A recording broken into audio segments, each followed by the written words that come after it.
"You're such a loser. You don't need to come to work anymore." These were the abrupt words I heard from my boss, Keith. My name is James, and I currently work as a web designer. My parents divorced when I was a child, and my mother raised us single-handedly. I am very grateful to her now. I have a younger sister who is quite responsible. She is currently living with her fiancé, Alex. My sister and I have always been close, and since Alex is around our age, we sometimes meet up for meals together. Ever since I was little, I loved drawing. While I did enjoy playing outside, I often ended up taking care of my sister, so I would watch cartoons and constantly draw characters and portraits. My sister always enjoyed my drawings. I remember winning first prize for a portrait of my sister I drew for a summer vacation school assignment. Our mother was very pleased. I had a cousin who was a bit older than me and worked in web design. Influenced by him, I developed an interest in design and went straight to a design school after graduating from high school. Back then, I thought my cousin's work in design was incredibly cool. He showed me some incredible drawings that I couldn't believe were his, and each time, I was utterly amazed. Though I burdened my mother with my education, she always supported me. I truly believe I made it this far thanks to her. I am very grateful to her now. Recently, I've finally been able to do something that resembles filial piety, and I intend to do more in the future. Growing up, my mother always told me, if you live honestly, the connections you make with people will lead you to happiness. I didn't fully understand the essence of those words back then, but now I do. The president of the company I work for, Mr. Jackson, is a great person who interviewed me for my job. Although I didn't see Mr. Jackson often, he was always friendly and considerate towards the employees he encountered. I respected Mr. Jackson greatly. That's why I'm really glad to have gotten a job at this design office. However, there's one thing that bothers me. My boss, Keith, who joined the company mid-career, is a really unpleasant guy. He is the type who would easily betray others for his own benefit, so I don't like him much. One day, when I arrived at work, the office was abuzz. What happened? I asked a colleague for details. Michael, my colleague, then said, "This morning, it seems that Mr. Jackson passed away in an accident on his way to the company." Hearing this, I rushed to confirm the truth with Keith. As I headed there, thinking it might be a lie, I overheard the higher-ups discussing it. Regrettably, it was true that Mr. Jackson had passed away. I was shocked. I had been able to keep going because I was under Mr. Jackson. A few days later, Mr. Jackson's funeral was held with only close relatives, but as some employees from the company were helping, the office was noisy. I wanted to say goodbye to Mr. Jackson, who had helped me, so I later visited his house personally. I am truly grateful to Mr. Jackson. May he rest in peace. I said this while looking at his portrait. I had really wanted to continue working under Mr. Jackson. Mr. Jackson's wife said to me, "From now on, my son will take care of the company, so please support him." I had heard rumors that the next president would be his son, and indeed it was true. Having heard this ahead of time, I decided to keep it to myself until it was officially announced. Soon after, the passing of Mr. Jackson and his son becoming the new president was officially announced. The new president was very capable in sales, and, as I lack sales skills, there was a lot to learn from him. However, while it was good that the new president brought in a lot of work, there were overwhelmingly too few employees to handle it. Knowing the situation, he still mercilessly increased the workload. The company became busier by the day. I was exhausted. This is unsustainable. I'm so tired. I want to quit. As I heard these desperate cries from my colleagues every day, I felt like I was going to lose my mind too. The employees were constantly overworked, leaving them with no time for personal life and completely drained. As a result, some started falling ill. To cover for those who couldn't come into poor health, the workload increased even further, creating a vicious cycle. One day, I decided to talk to President Jackson about this. It wasn't something I would normally do, but I felt it was the only option left. President Jackson, excuse me, as you know, we are severely understaffed. The employees are at their limit, as you can see. Can't something be done about this? The president laughed and said, haha, having work is a good thing, right? It's all thanks to me, sorry, but I won't hire more staff as it increases labor costs. Unable to respond, I felt powerless and left his office. After that, Keith joined a company mid-career, but he just added stress to the already terrible environment. Keith didn't care about his subordinates at all and was just a yes man to President Jackson. Thanks to President Jackson, our company is achieving great results. He's really something. Keith would say this every day, buttering up President Jackson. But he was relentless with the employees. The huge workload he dumped on us made our work even more intense. My colleagues and I, who had been working hard all along, had long surpassed our limits. Many employees, sacrificing sleep and working on weekends, struggled to keep up, and it was painful to watch. Keith, while observing this situation daily, focused on pleasing President Jackson and, being eloquent, took credit for all the good results at client meetings. The staff, angry at their collective efforts being claimed as Keith's achievements, were frustrated. And I was just appalled by all of this. Amidst this, a joyful news came in. My sister was finally getting married. In these days of despair, it was a rare bright topic. My little sister getting married, I was overjoyed and basked in the happiness for a while. We decided to have an early celebration with the family. My mother was very happy, and my sister and Alex looked genuinely content, which was wonderful. It turned out that Alex had proposed to her on her birthday. Alex had been pondering the timing of the proposal, so I advised him that since they were already living together and he was like family, any time would be fine. I'm glad it went well. The wedding date was set, and although I was worried about getting time off due to the company's situation, I was eager to attend. I looked forward to imagining what the wedding would be like. At the company, I immediately arranged my work schedule to take a leave for the wedding. There was a lot to do, but by working on weekends, I managed to finish my part. Since the wedding was decided, my sister seemed happy, enjoying choosing her dress and other preparations. I wondered if I would ever have such a day, but I didn't even have a partner yet. I thought about starting to look for a girlfriend once things settled down. And so, the wedding day arrived without a hitch. I was moved throughout the ceremony. Seeing my sister in her bridal attire almost brought me to tears, which I struggled to hold back. Memories of her falling off her unicycle and crying when she was little, her rebellious teenage years, and when she first introduced Alex flashed through my mind. The reception was a blast, with delicious food and well-thought-out entertainment. My sister looked stunning in her wedding gown, and even as her brother, I thought she was beautiful. I don't usually take many photos, but on this day, I took a lot. My phone's album was filled with pictures of the wedding. Although I'm not a parent, I couldn't stop my tears of joy throughout the event. I sincerely wished for their happiness. I'm sure Alex will make my sister happy.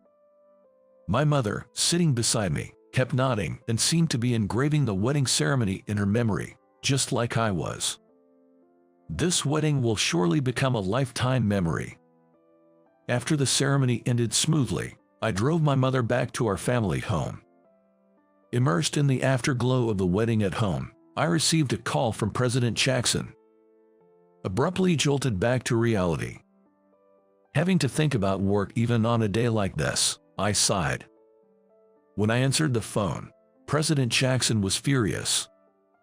Taking a leave without caring about work. Who do you think you are? President Jackson was livid. Although I had clearly written that I was taking leave for a family wedding, President Jackson seemed unaware of it. I explained about my sister's wedding and apologized. I felt it was completely unnecessary to apologize, and it soured the great day. The next day, when I went to the office, Michael approached me hastily. "Yesterday, Keith told President Jackson that you're a lousy and worthless employee.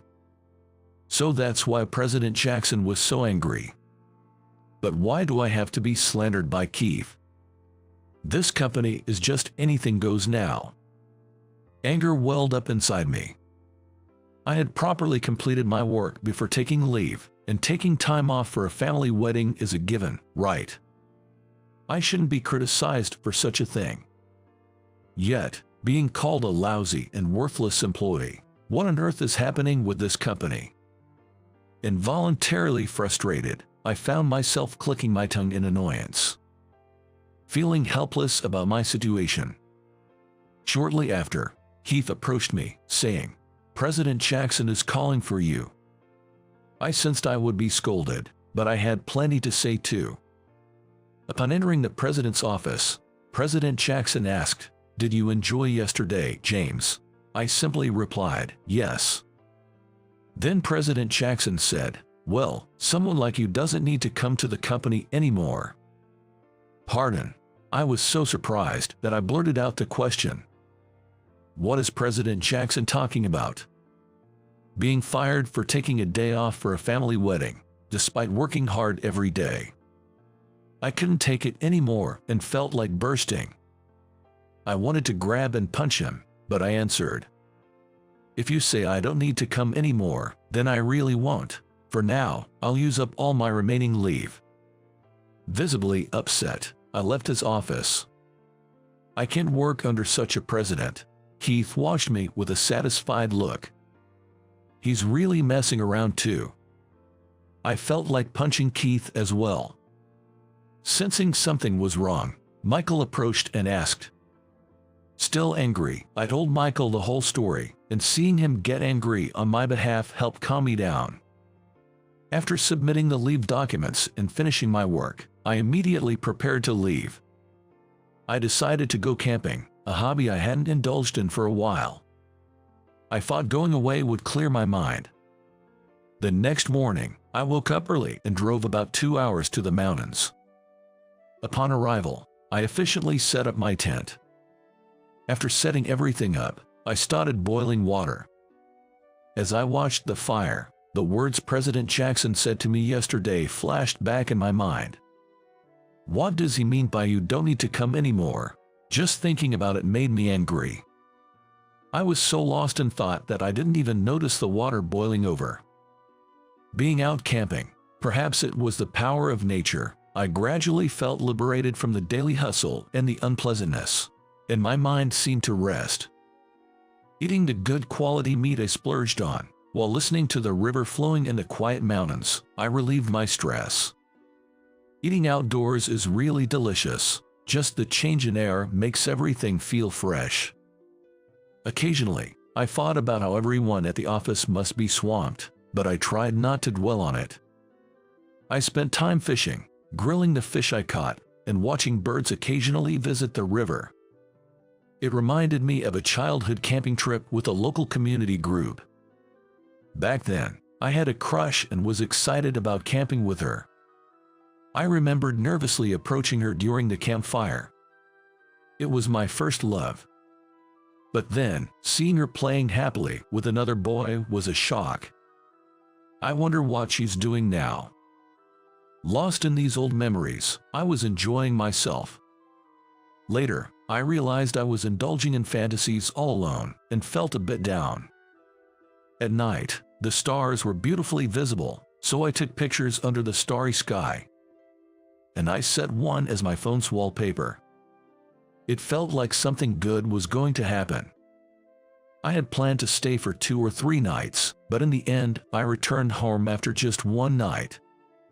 I thought it would be nice to visit my family home since I had the chance.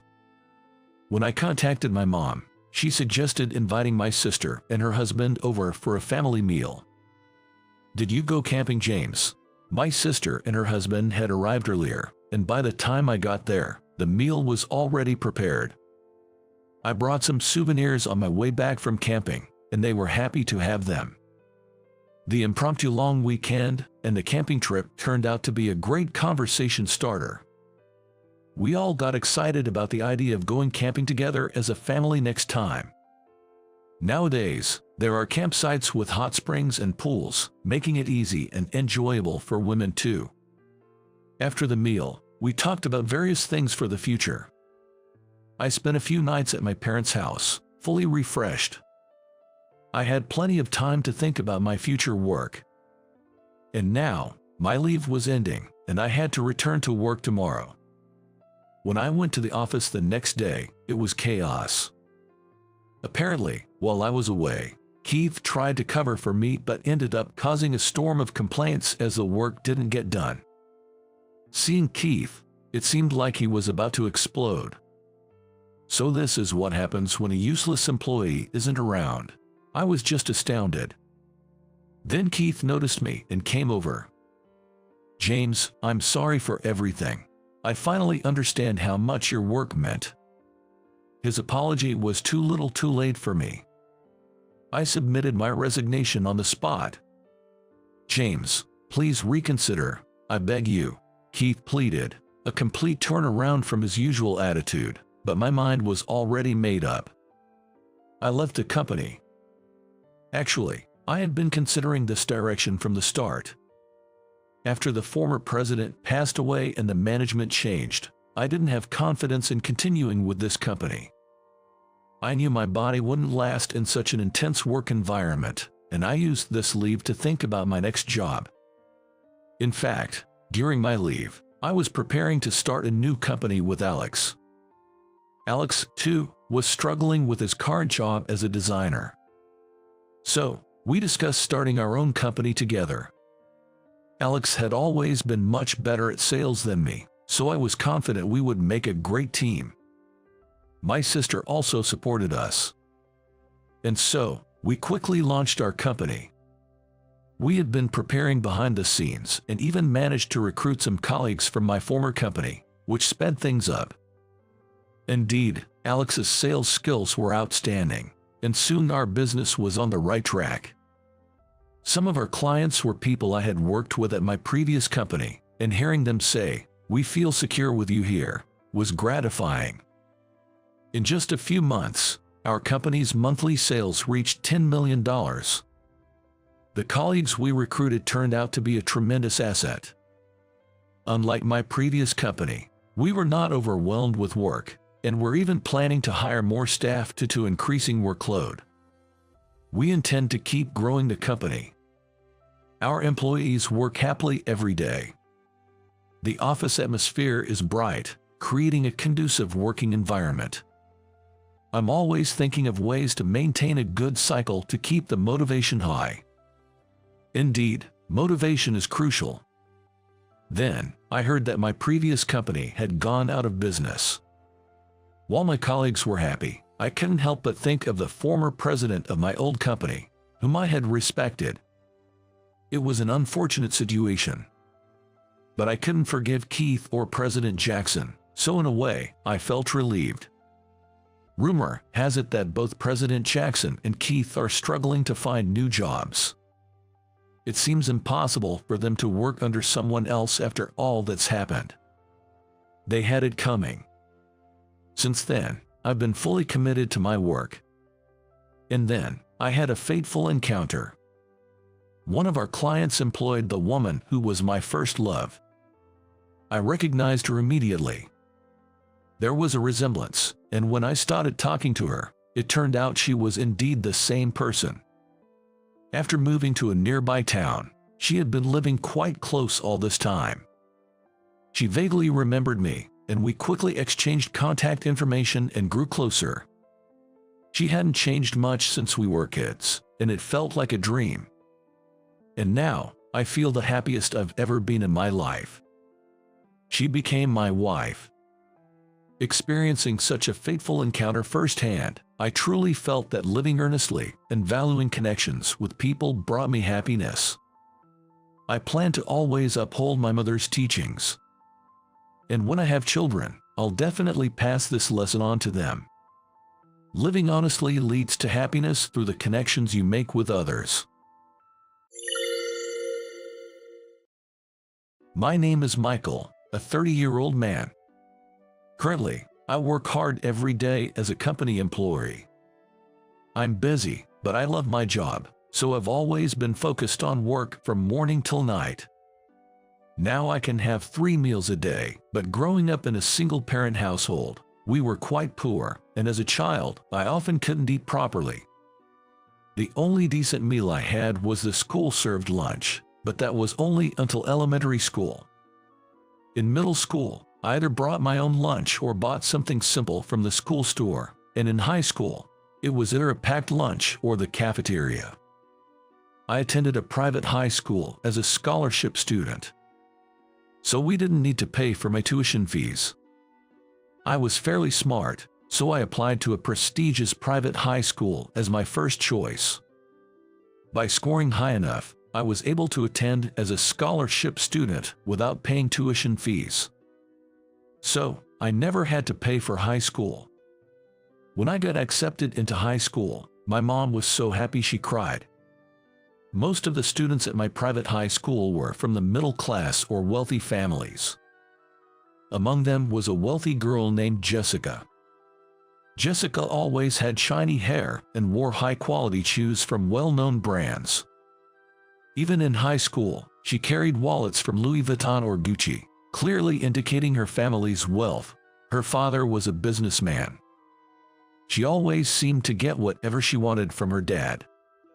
I, having no connection to such luxury brands, was quite amazed by it, but then one day, an incident happened. Jessica's Gucci wallet went missing, causing a huge uproar in class. "Oh no, my Gucci wallet is gone. Someone must have stolen it." "Really? Jessica, do you have any idea who could have taken it?" Maybe. Someone from a certain place might be the thief, I guess." "Could it be him?" "Yes, the one who's here on a scholarship despite being from a single-parent family." "Hey, Michael, stealing isn't cool, man. Where did you put Jessica's Gucci wallet?" "Wait a minute, I don't know anything about it." "Don't lie, you're the only one who would steal it. Just give it back." "But I don't have it." "Don't bother making excuses. It's obvious you have it, Michael. Just return it. It was a gift from my dad and it was expensive. But I really don't have it." Despite my protest, Kent and Jessica started rummaging for my desk and bag. But they found nothing. My desk was overturned, and my textbooks and notebooks were scattered on the floor. My lunchbox also rolled out of my bag when they flipped it. I was upset that the lunch my mom had made was treated that way. Then Kent unwrapped my lunchbox, suggesting I might have hidden the money inside. I tried to stop him, but couldn't match his strength. "No money here either, but look at this lunch. It's like a simple American meal, just plain bread with a pickle, so plain. Is this what you eat?" "I knew you were always eating your lunch secretly, but it must have been too embarrassing to show, right?" "That's..." Indeed, my lunch was plain. I felt a bit embarrassed about it and didn't want it to be seen, even though I knew my mom made it with love. That's why I always ate it somewhat hidden under my arm. Jessica peeked in and burst out laughing. "Well, our dog eats way better than this, haha. No wonder you're so skinny and scrawny, eating stuff like this." At my house, we eat good meat every day. My healthy figure is made from high-quality protein, and this smooth skin, thanks to fresh fruits. You probably can't afford stuff like expensive mangoes or melons at your place, right? Jessica wasn't overweight but had a healthy figure, and from a poor person's perspective, she seemed to eat well every day. I'm sure her silky hair and smooth skin were also thanks to her quality diet. On the other hand, I had a frugal daily diet, lacking in nutrition, which made me less muscular and slimmer compared to other boys. I hated that and tried working out, but without enough protein intake, I couldn't gain much muscle. In my house, we only had meat on special occasions, so Jessica's daily meaty meals were something to envy. But I didn't envy her character. I didn't want to be like Jessica. She always had Kent and other classmates like Brandon, who was absent that day, fawning over her, acting like a queen. She was called Miss Jessica or Lady Jessica by other girls, placing her at the top of the school social hierarchy. Sure, she was beautiful and had good grades, so maybe she was respected for that. But her personality was truly unbearable. Eventually, it turned out Jessica had shoved her wallet in the back of her locker, proving my innocence. But neither Jessica nor Kent apologized for suspecting me. I thought they should have at least said sorry for treating me like a criminal, but I kept quiet because it was too much trouble. High school passed in a flash. The beautiful and brilliant Jessica went on to a famous private university. I also became a college student. I entered university on a scholarship, so I graduated with a considerable debt. Still, I wanted to study at the university, and my mom wished for it too. My mom had wanted to attend a community college, but her father opposed it, so she couldn't. Back then, some people thought women didn't need education, but my mom wanted to get many qualifications at a community college. She graduated from a general high school and didn't get any certifications like bookkeeping during her time there. She often lamented that if she was going to work right after high school anyway, she should have attended a vocational school. Well, that would have led directly to a job. And there might have been more demand for vocational school graduates than those from a general high school. Because she graduated from a general high school without any specific qualifications, my mom only had part-time jobs after graduating. My parents split up due to my dad's infidelity, and my mom didn't receive any child support. My dad went on to have another family, prioritizing them over us. I vowed never to become a man who makes his wife cry if I ever had a family in the future. To me, my father was no longer worthy of being called dad. With such a past, I'm now working as a company employee after graduation. I have subordinates and lots to do every day, but I'm grateful for a steady salary that ensures I don't struggle with basic needs. In high school, I worked part-time jobs with limited hours and earnings due to regulations on student labor. Being part of my mom's household, no matter how hard I worked, my earnings were capped at just over $10,000 a year. Considering that, being a company employee where effort is directly rewarded with a higher salary seemed perfect. I chose to be a corporate employee over a stable government job because I grew up poor and wanted a job where I could earn substantial incentives. In my company, salespeople receive incentive pay, making our efforts visibly rewarding. Well, time to wrap up for today. I'm totally beat. Having worked overtime for a while, I decided to keep it short that day and head home.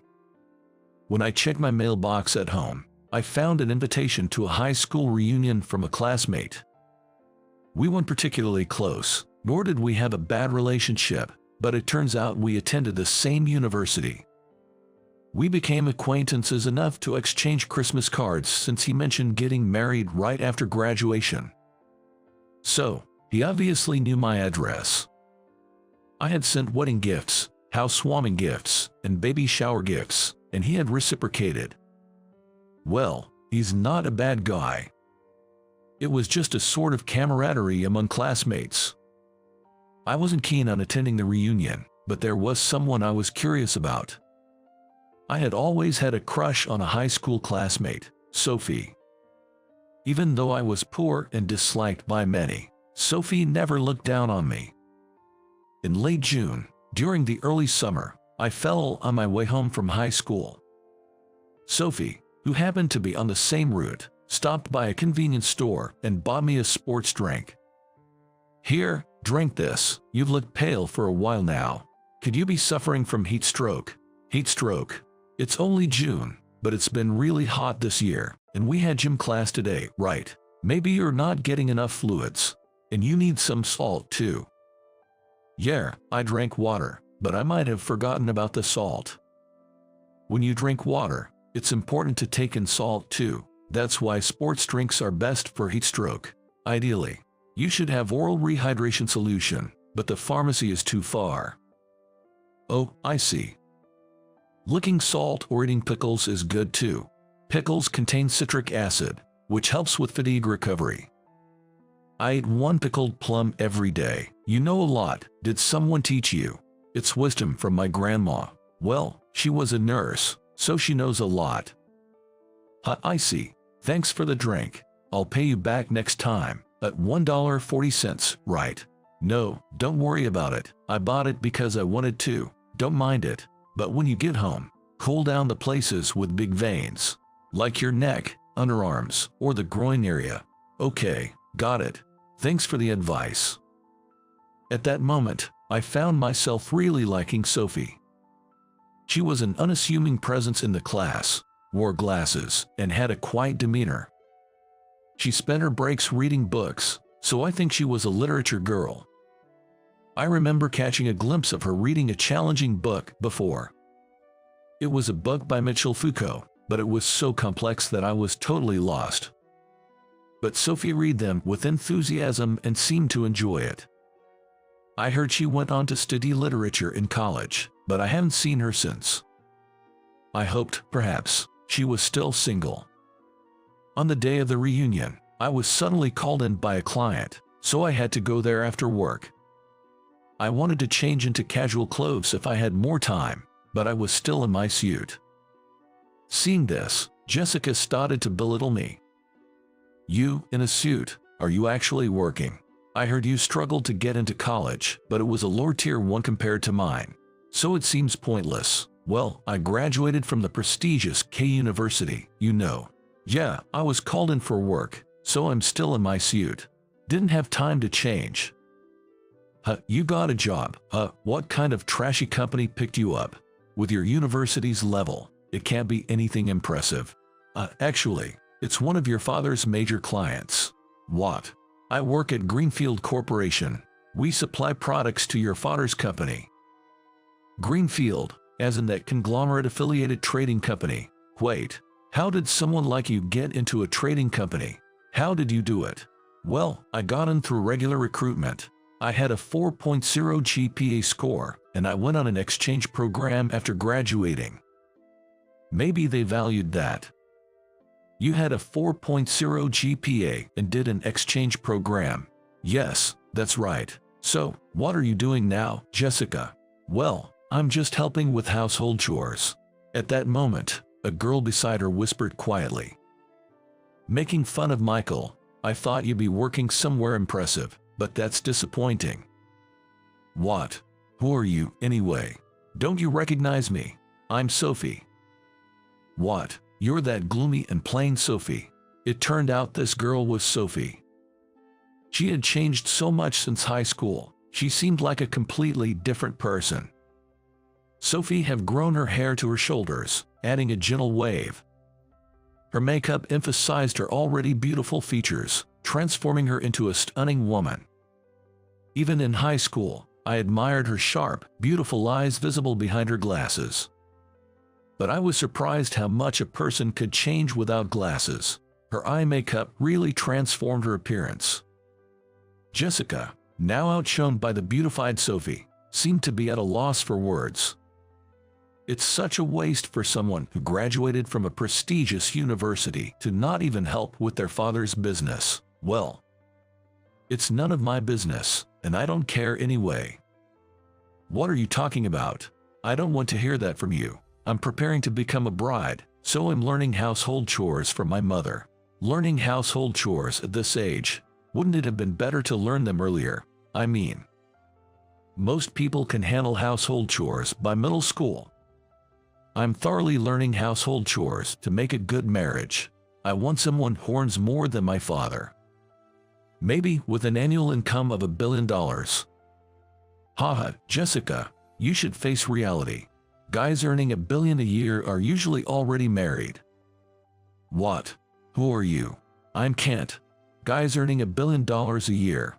Chances are they're already married. Jessica, you might still think you're all that, but we're 30 now. If you're serious about getting married, you'll have to make some compromises. You used to be on my side. Why would you say such things? It's just painful to watch. Everyone's got jobs or families, and then there's you, saying whatever you want. It's kind of pitiful. Brandon, you're terrible too. I've worked hard, attending cooking classes, learning makeup, going to matchmaking parties. It's just not the same. Brandon, you're the worst. Where do you work anyway? You were just fooling around in high school and college, right? I'm a national public servant. Just happened to be free to come here. I'm usually super busy. A national public servant. Yeah, I work at the Ministry of Foreign Affairs. And what about you, Kent? I'm a doctor. Dropped out of college, traveled from Africa to Asia, then re-entered medical school. Now I'm finally a doctor. You, a doctor? I was surprised that Kent and Brandon, who weren't great students in high school, had such respectable careers. Humans can change unexpectedly. Oops, gotta go. I'm an anesthesiologist, so I get called in for surgeries often. Wait a minute. See ya. Oh, and Michael, sorry for the stuff I did in high school. I've regretted it ever since and wanted to apologize. I couldn't find your contact info, though I later found out Ethan knew it. Yeah, Ethan and I went to the same university and kept in touch. Keep up the good work. Not medical advice, but take care of yourself. Thanks, you too, Kent. Don't neglect your health. Kent had to leave due to being called in. I thanked Ethan for inviting me to the reunion. If it weren't for him, I wouldn't have seen how much Sophie had changed. When I thanked him, Ethan said, "Go for it." But I couldn't bring myself to admit I was interested in Sophie. However, I noticed Sophie was glancing my way, making me wonder if she might be interested in me. Whoa, I'm drunk. If I drink anymore, I won't wake up tomorrow. Where's my phone? What? This isn't my phone. Give it back. That's my phone. What's this wallpaper? Jessica and some unknown guy doing something creepy. No, don't look. Brandon, quite drunk, had mistakenly grabbed Jessica's phone. The wallpaper was a terrible photo of Jessica and an unknown, chubby man in a compromising position. Seeing it made me regret everything. It was enough to lose one's appetite. Sophie's face turned pale. You certainly have an interesting hobby. Stop it. Please, act like you didn't see it. I know that man. He's a teacher at my school. What? Yeah, I'm a high school teacher. That's Mr. Thompson, another teacher. It's strange how connections work, isn't it? Wait, you're not going to tell Mr. Thompson about this, right? Maybe I should spill the beans to Mrs. Megan Thompson, who's also a teacher. No, please don't. Sophie had become a high school teacher. She was always quite studious and serious, so it seemed fitting for her. And this man was her colleague at the school. Some teachers get into the profession for the wrong reasons, including inappropriate behavior towards students. At my private high school, where the rules were strict, there were quite a few affairs among the teachers. Teachers are often thought of as saintly figures, but the reality might be different. Just like any other group of people, there are serious and dedicated ones, but there are also those who are not. Jessica screamed and snatched back her phone. If you apologize to Michael, I won't mention this to anyone. What do you say? All right, I understand. Then apologize for what you said earlier. Michael, I'm sorry for belittling you and for talking behind your back in high school. Please forgive me, I'm begging you. All right, I get it. It's okay now. Then I'm leaving. I'll leave the money here. With that, Jessica hurriedly left. A drunk Brandon was a bit annoying, but it was different from high school. He no longer ridiculed me, just a bit of a nuisance. Suddenly, Brandon received a call from his boss, apparently needing to return to work immediately. I used to think public servants had it easy, but those in career positions like Brandon are different. Having passed the National Civil Service exams, Brandon must have studied hard. Unfortunately, I've been drinking, but I need to return to work. Might not get home until the middle of tomorrow night. That stuff. Aren't you going to break down? My blood pressure's already rising. I really need to watch my health. Haha. Don't say scary things like that. Be careful. I'm heading out too. I used to fool around with Kent in high school, but looking back, it was too much. You, though, you're amazing. From a poor family to college, studying abroad, and now a trading company, right? Haha, you're still better in languages, Brandon. Well, I'm in the Ministry of Foreign Affairs, so I can manage Chinese, but my specialty is Japanese. My Chinese isn't that great. Don't be modest. Getting into the Ministry of Foreign Affairs isn't easy. Take care, Brandon. Later, Brandon sobered up quickly after the call. Busy people always need to be ready to respond at any time. I'm in the same boat. I work for a trading company, and I'm constantly bombarded with communications. I deal with overseas businesses, so my work phone gets emails non-stop from morning till late at night.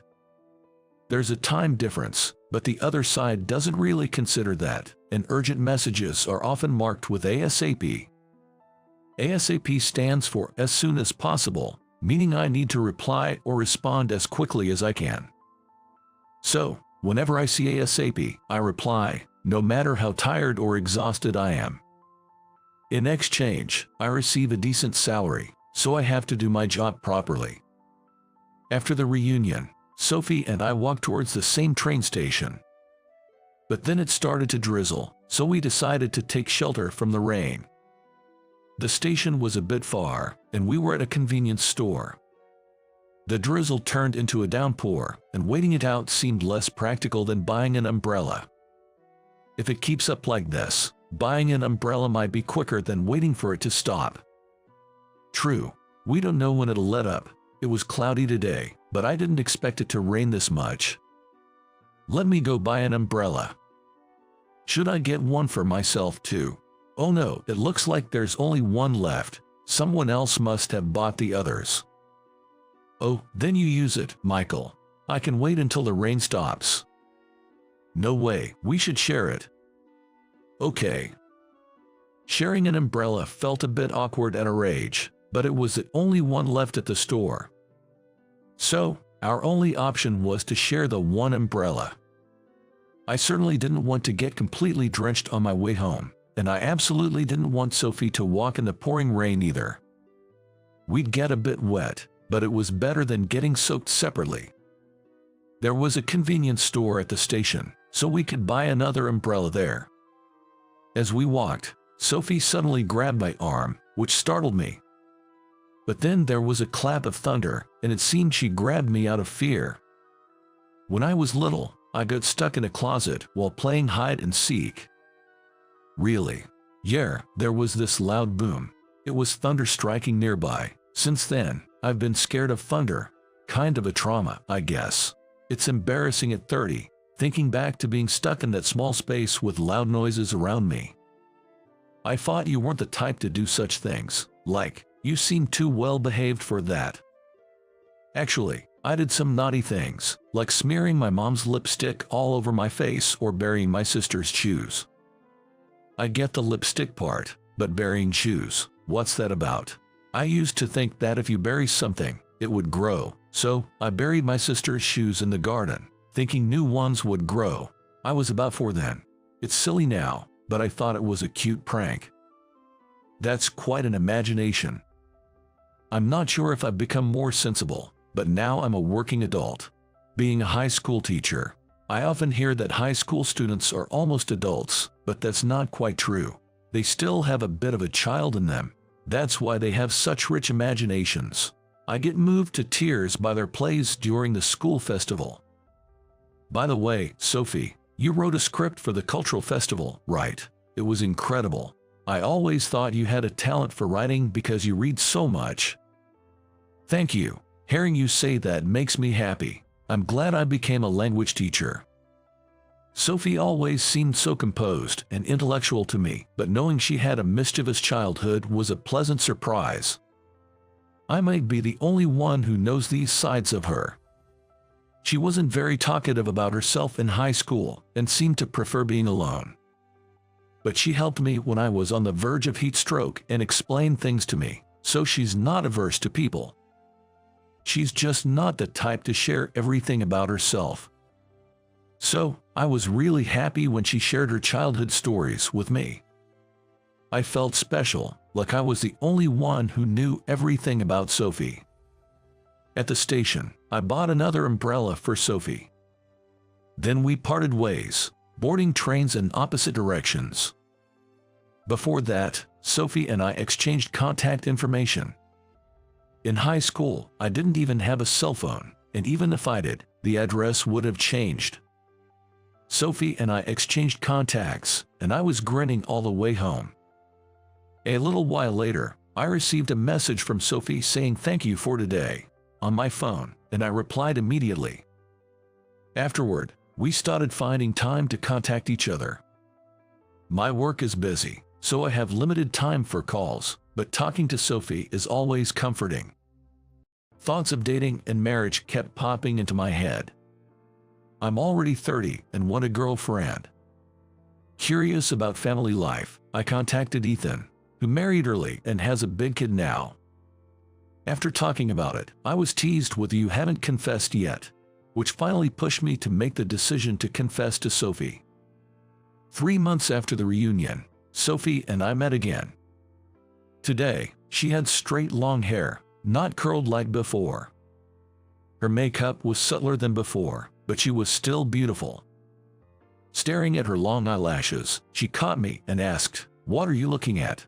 Is there something wrong with my face?" "Oh no, it's just that you look different from high school, maybe because you're not wearing glasses." "Yeah, I got LASIK done." "Really? Did it hurt?" "They anesthetize your eyes, so it doesn't hurt, but you're awake and your eyes are open. It's not full anesthesia." "Yikes, I couldn't do that. I'll stick to contacts. Too scary for me." "It's really comfortable. I recommend it. Anyway, what did you want to talk about?" Well, I thought maybe another day would be better, but I really wanted to say it today." Today's your birthday, isn't it? Happy birthday. I wanted to treat you to a celebration again some other time, but I at least wanted to give you your present today." "Well, that's so sweet. Thank you. Did you come just for that?" "Yes. I wanted to see you on your birthday and wish you in person." "Can I open this?" Sophie unwrapped the gift I handed her and gasped in delight. It was a bottle of wine made in the year of her birth. At the reunion, we were at a fancy bar that served wine, and Sophie was drinking wine steadily. She didn't even get flushed despite drinking quite a bit, and when I asked her later, she said she loved wine and had a high tolerance. So, I chose this as her present, and she was thrilled. "Sorry for the heavy gift. I was thinking of sending it to your house." "No, thank you. I'm so happy. I just bought some nice cheese recently." "Hey Sophie, I have a favor to ask." "What is it?" "What I really wanted to say is, would you consider dating me with marriage in mind? Are you? I'm hoping we can start a serious relationship. I have deep feelings for you, Sophie." "Michael, thank you. I'd also like to date seriously and think about the future." "Really? That's wonderful. So, we're officially a couple now." "Yes, we are. Nice to meet you again, in a way." And that's how we officially became a couple. After a year of dating, we happily got married. Brandon and Kent, who used to hassle me but had since reformed, attended the wedding. Ethan, who was also at the same university, came too, and I was really happy. Now, I'm looking forward to building a new family with Sophie.